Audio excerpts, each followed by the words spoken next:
Hello everyone and welcome back to my channel. If you're new here, we talk about all things homesteading, homemaking, and just kind of the journey to a slower, more simple life. In today's video, I want to kind of have a kitchen tour showing off all the things in my kitchen that just make my life easier and really do help and benefit me in the kitchen. I know there's a lot of gadgets and tools out there that may or may not seem intriguing, but only some things are actually helpful, as well as for people who might just be starting out in things like home cooked meals or homegrown food. I hope this can be helpful to point you in a right direction that could actually benefit you and your learning and your journey, opposed to getting caught up in things that might not be so great. But first, before we do that, I want to take you out into the garden for a minute because I'm harvesting some lettuce to make lunch, but I do want to show you one of the biggest pests that I face that really affects my cole crops, like my brassicas, like broccoli, cabbage, kale. They can really do harm to a lot of things actually. It is the cabbage worm. You might have heard of them, but you might not necessarily know what to spot and keep an eye out for. And if left completely unchecked, they can really do some damage to your garden. So I'm going to show you so that maybe in your own garden it could help you out to see what to look for. I think for the organic gardener especially, it is important to have a firm grasp of the knowledge of what is a beneficial insect, what do you want to see, and what is a pest. So I'll just go ahead and show you now.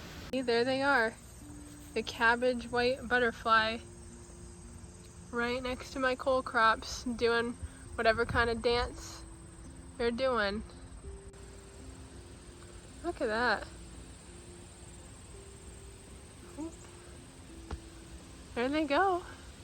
So it's really hard to spot. I can only see it because I just watched the butterfly lay the egg, but right next to my thumb, right there, that is a cabbage worm egg. So I'm gonna take that right off. But that's how tiny it is.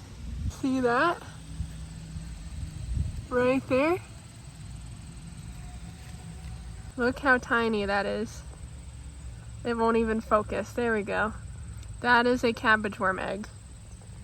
So if you see those butterflies, make sure you know that they are trying to reproduce and get at your cole crops.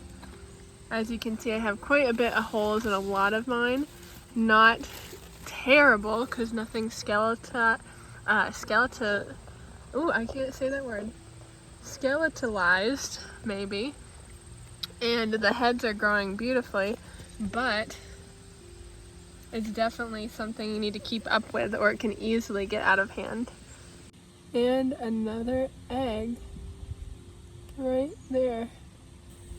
Oh, here it goes again. But that is the cabbage white butterfly. That's what you need to keep an eye out for in your garden. You can tell because they're white and then they have just a black dot, one or two, maybe a couple, on their wings.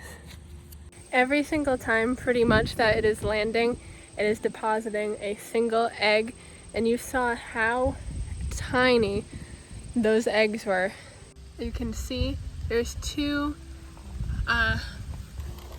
cabbage worms right there. Definitely flip over and look on the back because that is where they like to hide and where they typically will be found. This one's bigger. There it is. It's gonna eat my cabbage if I let it. There's another one. Absolutely tiny, and you wouldn't notice it at all. Tiny. Okay, we are back in the kitchen. So now that we had that little talk about cabbage worms, now I am going to show you some of my kitchen supplies, I guess you would say. So the first thing I have to talk about is the cast iron pan. Now, why should we go with cast iron? You don't necessarily have to go with cast iron. Stainless steel is a good option as well, but the one thing you just definitely want to avoid is those no-stick pans. Teflon, for example, is terrible. Stay far away from that. All those no-stick pans, because a lot of them are covered in something called PFAS. You can look that up if you want to know more about it, just PFAS. It stands for something that I cannot pronounce very well, but they're very commonly known when they heat to a certain temperature, and that temperature, which is what you use to cook, it can get in the food and it can cause flu-like symptoms and is linked to so many cancers. So just avoid. And why I would go with cast iron, maybe over stainless steel for a lot of things, is they can just last for generations. They last so good. They're so... Downside, I will say downside to cast iron is the weight.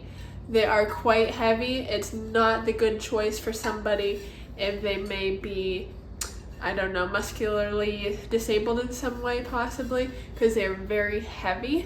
Also might not be the best for children who are learning to cook, because once again, the heaviness. And I guess another downside is you do have to kind of take care of them a special way. You don't want to just wash them out like you do everything else. But if you know what to do, I definitely think it is worth it and don't think it is that much of a hassle.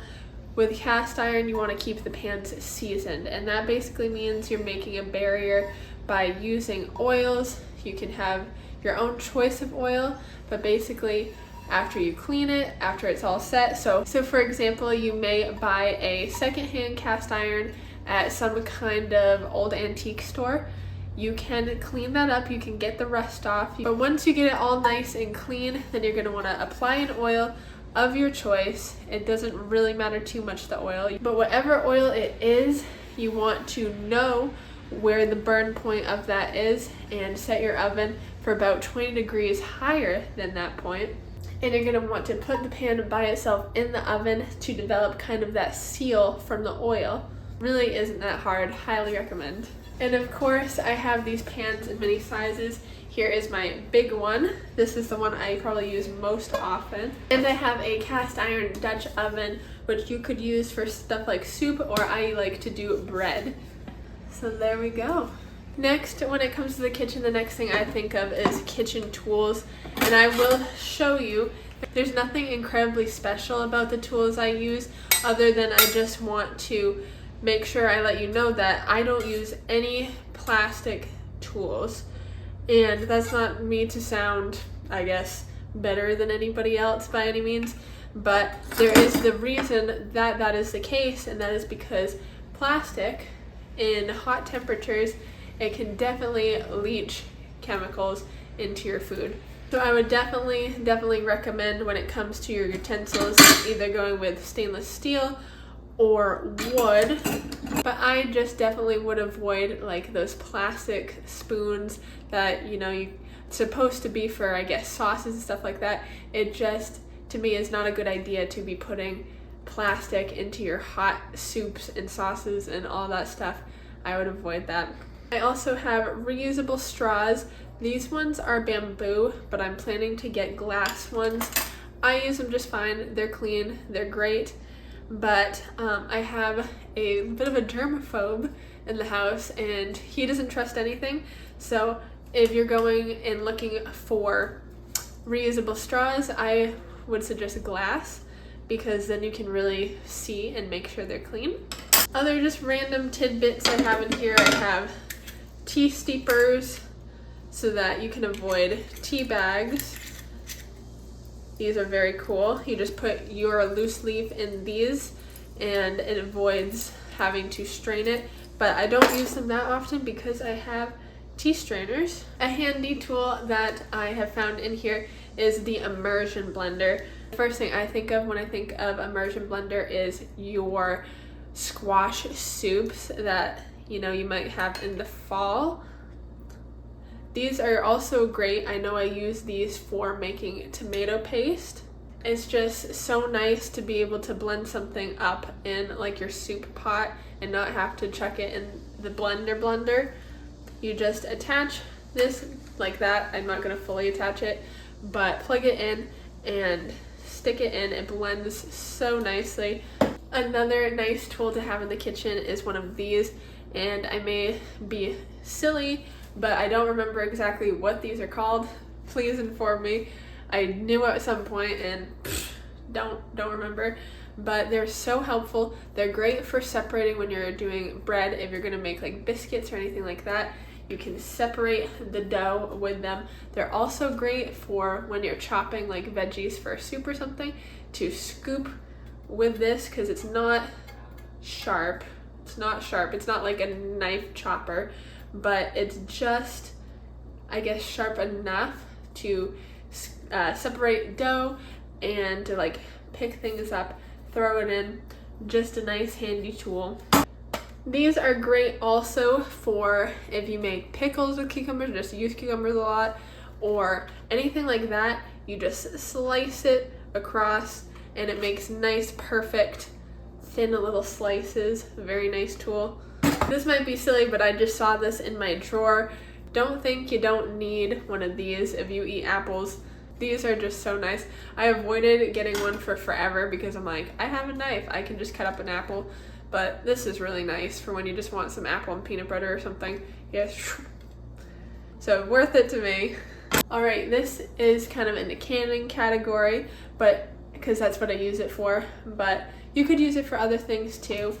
Just your little tool to help get all the liquid in where it needs to be, because I am messy and that doesn't happen very often for me. So this is great. And while we're on the subject of canning tools, I also have my jar picker upper.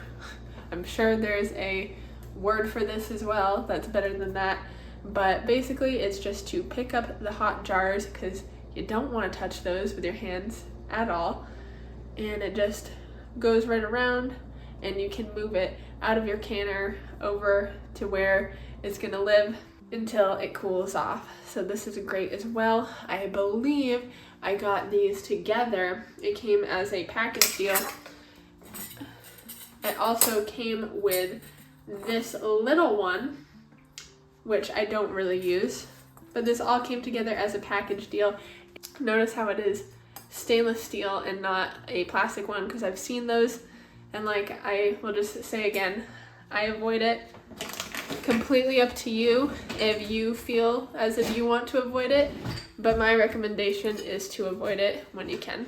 I think now I'm on to my big appliances. So instead of attempting to carry them and show them in front of the camera here, I'm just gonna walk around with you and show you and tell you what I think about them.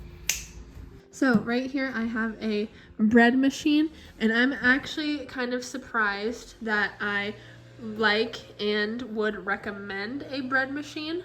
I was definitely the person for a very long period of time that was like, I love making bread, I love the process, it's like an art form, and so I don't want to, take away from that with a bread machine. But I would definitely say if you're a family that eats sandwiches or like toast a lot, a bread machine is really nice, because you can just put it in and not think about it, and you'll have sandwich bread easily kind of in the background.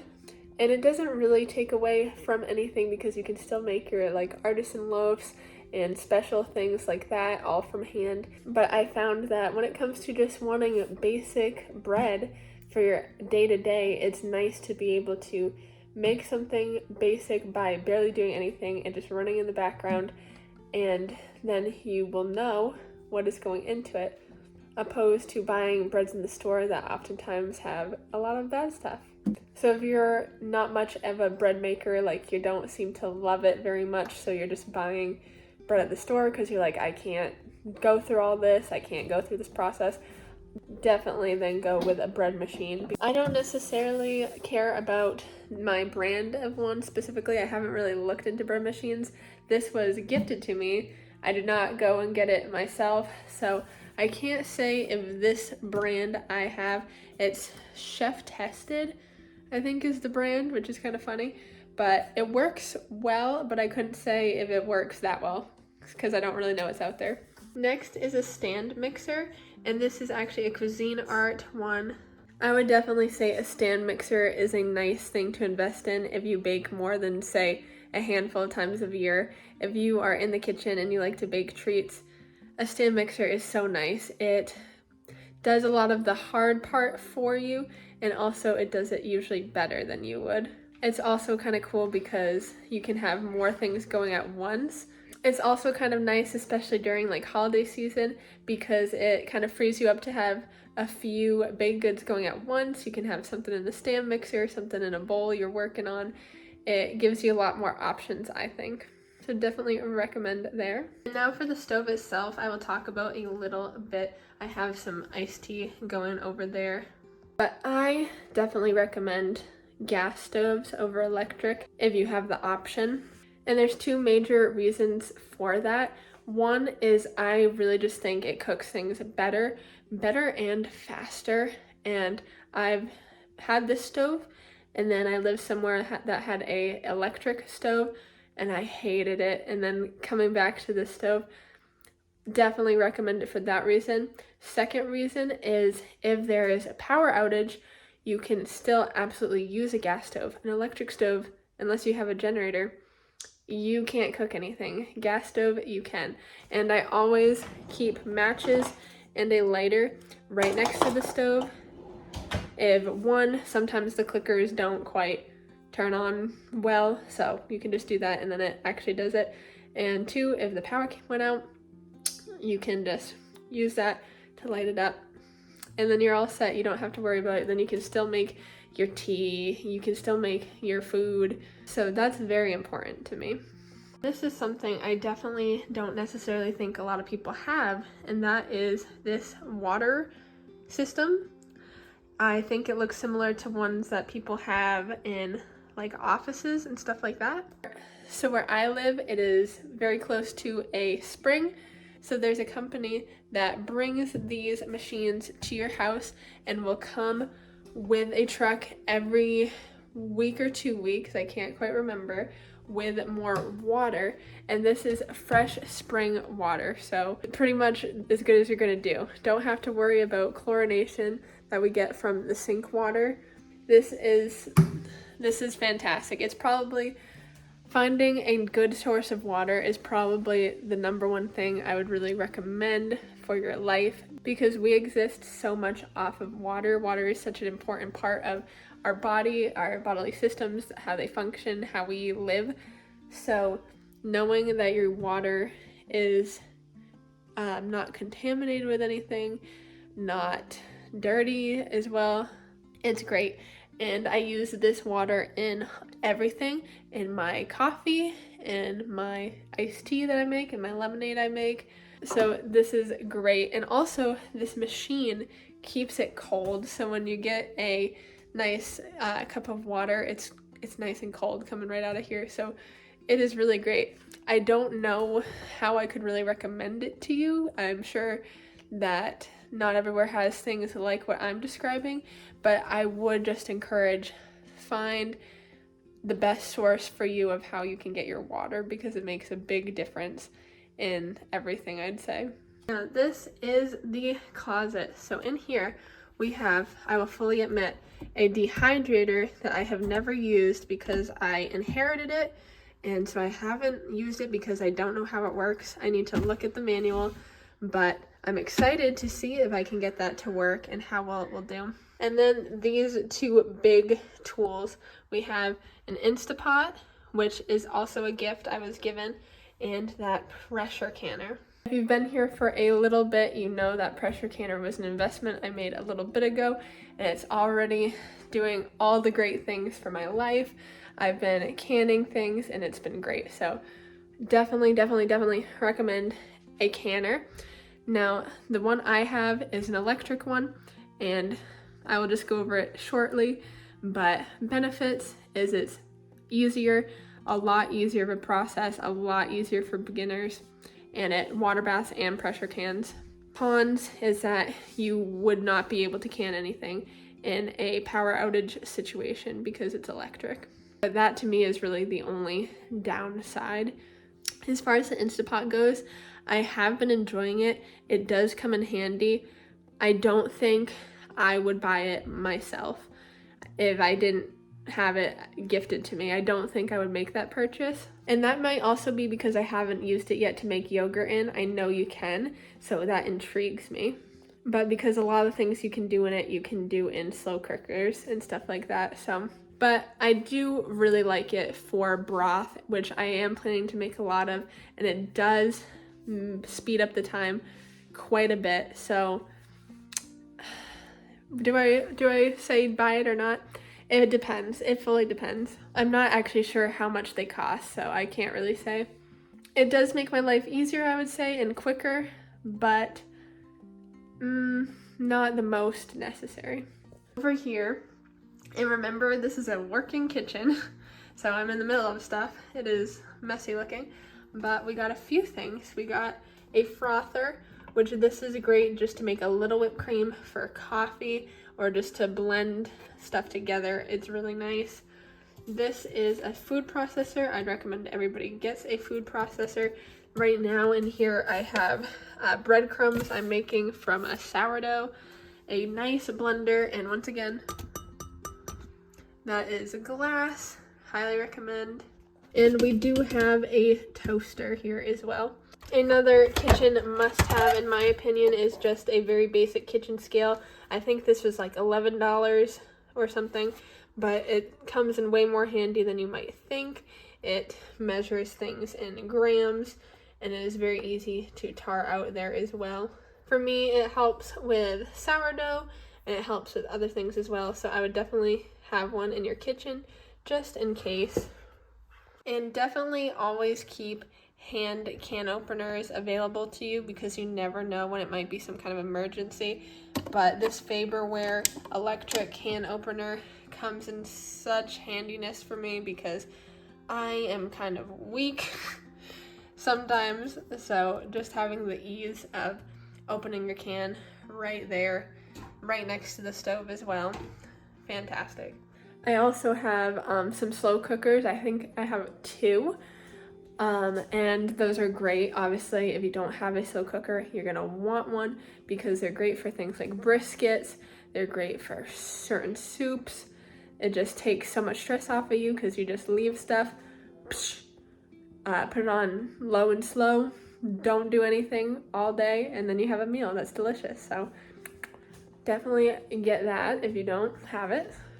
Other little tidbits I have in here, this is a dough hook for that mixer.